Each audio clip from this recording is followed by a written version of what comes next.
Lufthansa has a new biggest shareholder. Jens Ritter, CEO of Lufthansa, is begging the employees to return and making their life easier. We got a video from someone, because that is an internal video. I cannot show you the video, but I can give you some impressions what we saw in that video. Lufthansa is getting the fourth and last A350 leased from Philippine Airlines, or actually leased from someone else, which have been formerly flying for Philippine Airlines. The new A350, which is built for Lufthansa, are coming late, which means the first class is coming later and the new business class is coming later. Lufthansa Fanhansa, everybody who knows German soccer knows that the German national team used to use Lufthansa.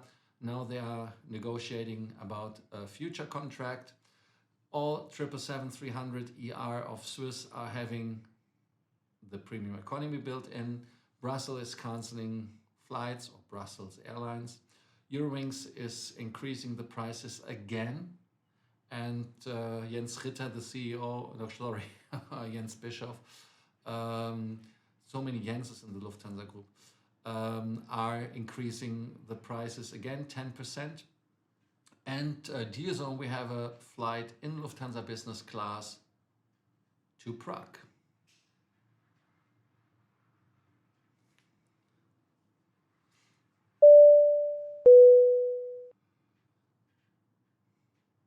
My name is Lars. I'm here to bring you more miles, more points, and more status.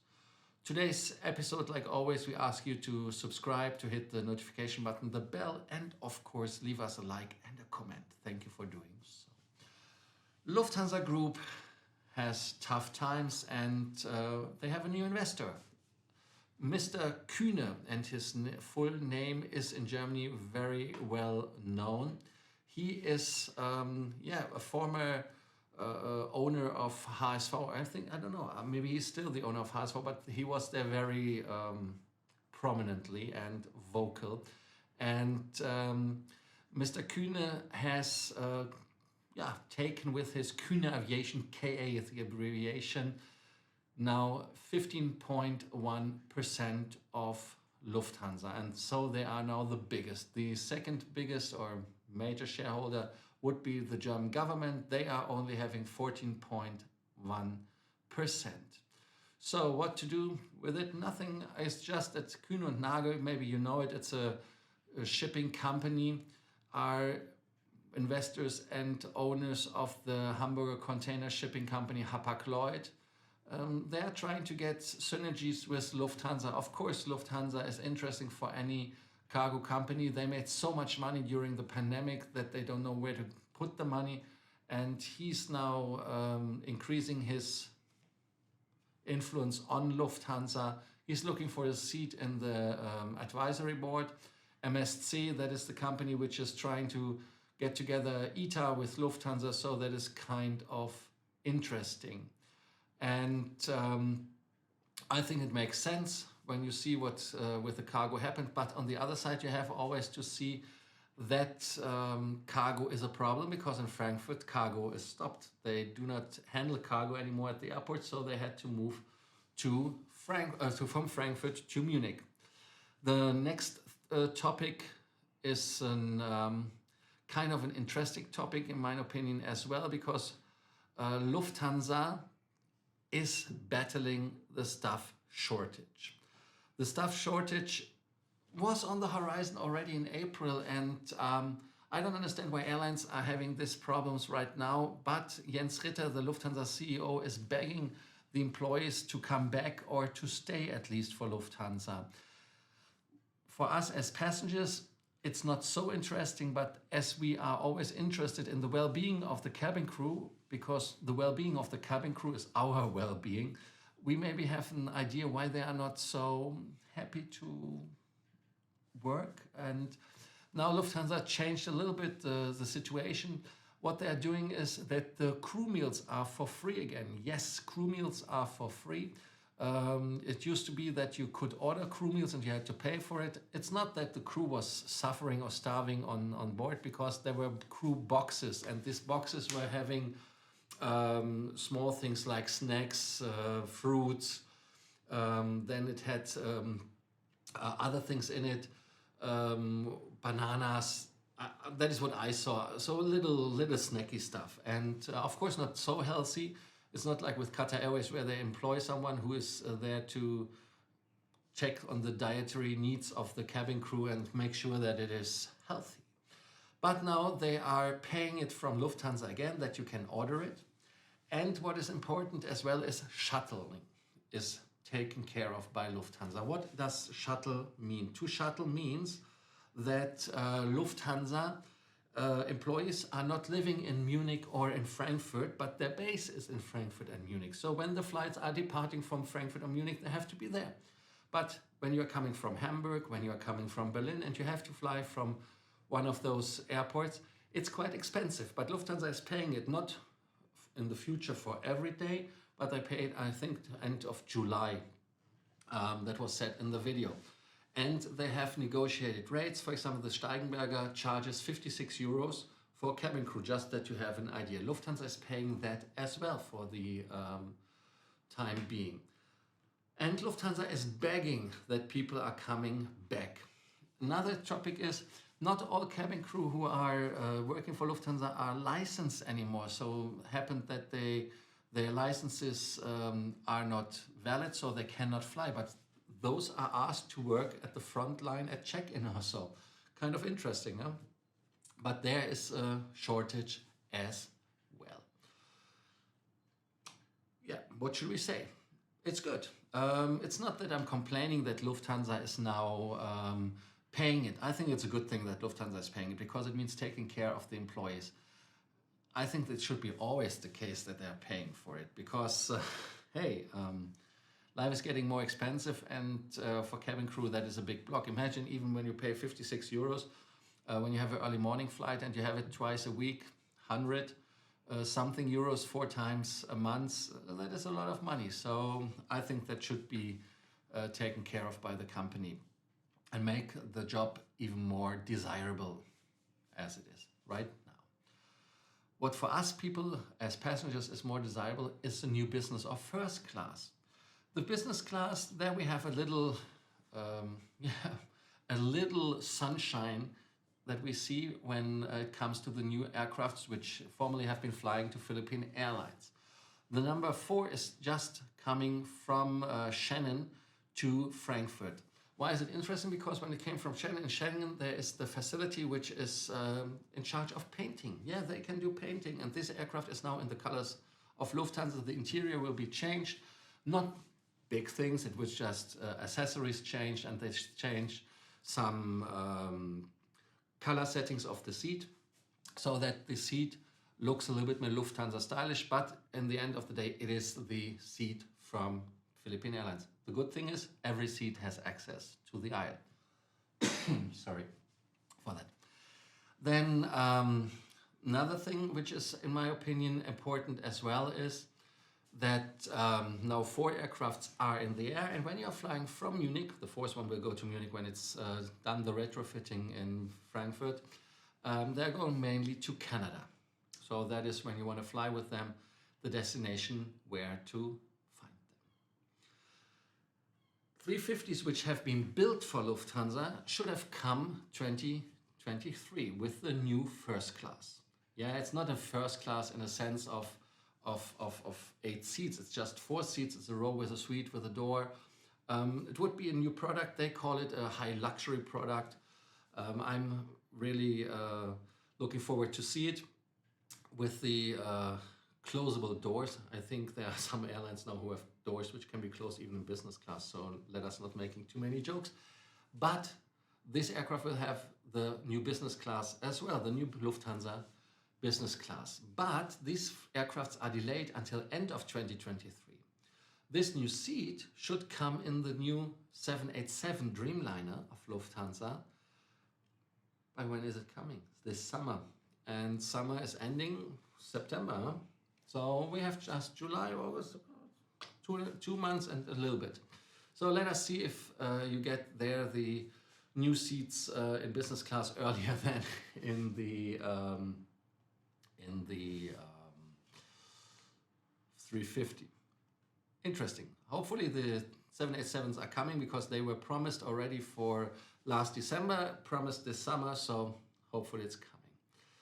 Another thing which, in my opinion, is very important is the perfect transportation of our German national team in soccer. Why is it so? Because, hey, they are 4 times world champion, if I'm not mistaken, and they did fly with other airlines, especially when it came to the European Championships in 2021. They did fly with a Lithuanian company, and this Lithuanian company, what was the name of the Lithuanian? I forgot the name. It was which airline it was, but they did fly, of course, with Austrian Airlines, with Condor, and sorry, but when you are the world champion, why are you not playing? When you're not flying with the German world champion, which would be naturally, in my opinion, Lufthansa. So they are working on that to get an agreement that it will be Fanhansa again. Both are interested in working together because the cooperation is already a couple of years old. I think 2005 it started, and let us see how this is working out. Actually, it was the class jet from Lithuania who did fly the German national team. That is an interesting part. Yeah, all Lufthansa Group airlines are having a premium economy except Swiss. That was the past. Now Swiss is having in all 777-300s the new premium economy, which is built by ZIM. ZIM is a seat manufacturer which has a hard case in the back that when you go in the seat pitch, when you change it, then the back will not move. So for us, if we are sitting in the premium economy, that is a benefit, because especially when somebody's moving the seat in the old seat, then you have to adjust the monitor, and so that is always a headache. But this is giving you as well a little bit more privacy. And now all 12 777-300 ERs are having the 24 premium economy class seats in the front part between business class and economy class. Especially this will be only sold on routes where it is exclusively used, of course. It's exclusively used for destinations from Zurich to Miami, Los Angeles, San Francisco, Sao Paulo, and Singapore. My favorite is Sao Paulo. If you're flying with a 330-300 or 340-300, there will be not the premium economy, especially the 340-300s. It's very questionable if they will get the the premium economy class or not, because the 340s are 4-engine aircraft and they have seen better times because they are too expensive. Yeah, that is what it is. So maybe they will never get the premium economy. Brussels Airlines, the airlines from Lufthansa Group based in Brussels, as the name says, are canceling almost 700 flights to ease the pressure on its employees and reduce their high workload, because the employees were already whining about that. And in my opinion, they were right. 6% of the flights over the peak summer season will be cancelled. 527 more flights have been cancelled in July and August on top of the 148 cancellations that had already been announced. The Star Alliance member announced additional cancellations on last Monday, but I think it's interesting to know.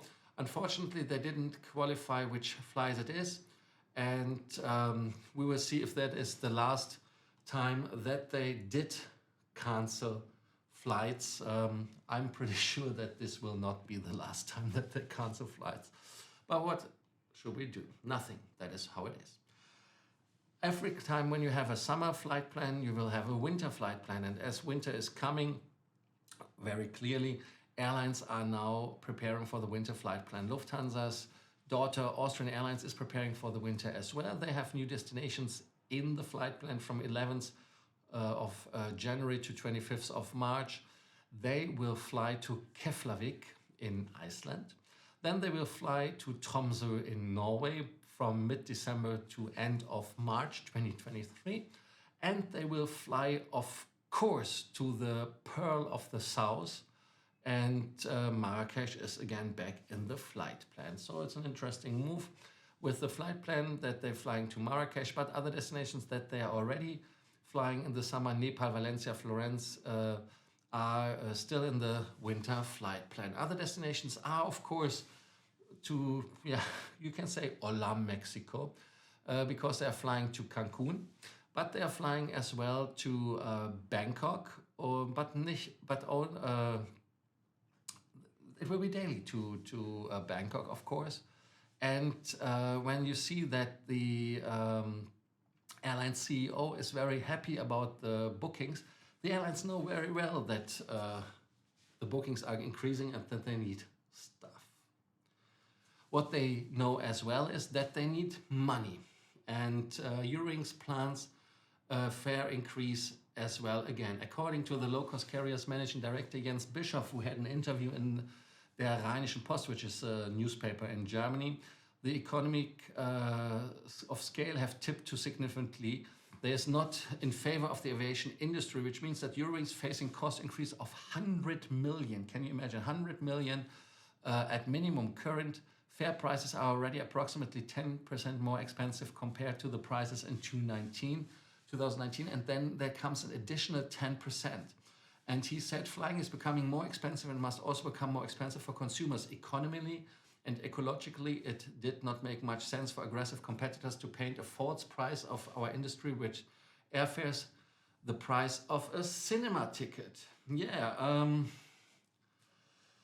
that is what he's talking about. He says that other low-cost carriers are painting a wrong picture. And for me, it is very interesting to see that they are whining about that, because I mean, they are a low-cost carrier, and with the pricing they are coming now closer and closer to Lufthansa, so there is no need for a low-cost carrier in the classic sense, and Eurowings never was a low-cost carrier, just this said. But as we love flying, we have a deal for you, a deal zone today, and we have a deal for you from Incheon, that is in Seoul, to Prague airport. Yes, normally it's the other way around, but this time it's the way from South Korea to Prague. The flight price is very low in my opinion. It is 1,650 euros. The fare base is even lower, 1,140 euros. There's no restrictions of daytime, travel time, and nothing, no sales. Availabilities are from November 2022 onwards. Minimum stay is 6 days, 12 months is maximum stay. 2 stopovers are allowed in each direction, cost you 75 euros each. Changes are 250 for cancellation, no-show refund. And changes are permitted depending, you have to pay, of course, the fare difference. When it comes to miles and more, you get 12,092 points. Same you get with SAS Scandinavian Airlines Euro bonus. But if you are collecting with Lufthansa Miles and More, you get an additional executive bonus if you are a frequent traveler, senator, or a Hon Circle. And you get 50% more when you are flying during the promotion time, which is until the 30th of December 2022, where you get 50% more points, miles, and status miles, Hon Circle miles, everything more, 50%. Thank you for watching Frequent Traveler TV Takeoff. Today's episode was a little bit, of course, Lufthansa, because it is Sunday. Sundays we have always Lufthansa Group update. I hope you liked it. If you liked it, of course, do not forget to subscribe. If you don't like it, comment why you didn't like it. Hit the notification button, the bell, comment. I always to comment. And of course, leave us a like. Thank you for doing so. See you tomorrow for your next daily dose of aviation news and more points, more status. Thank you. Bye.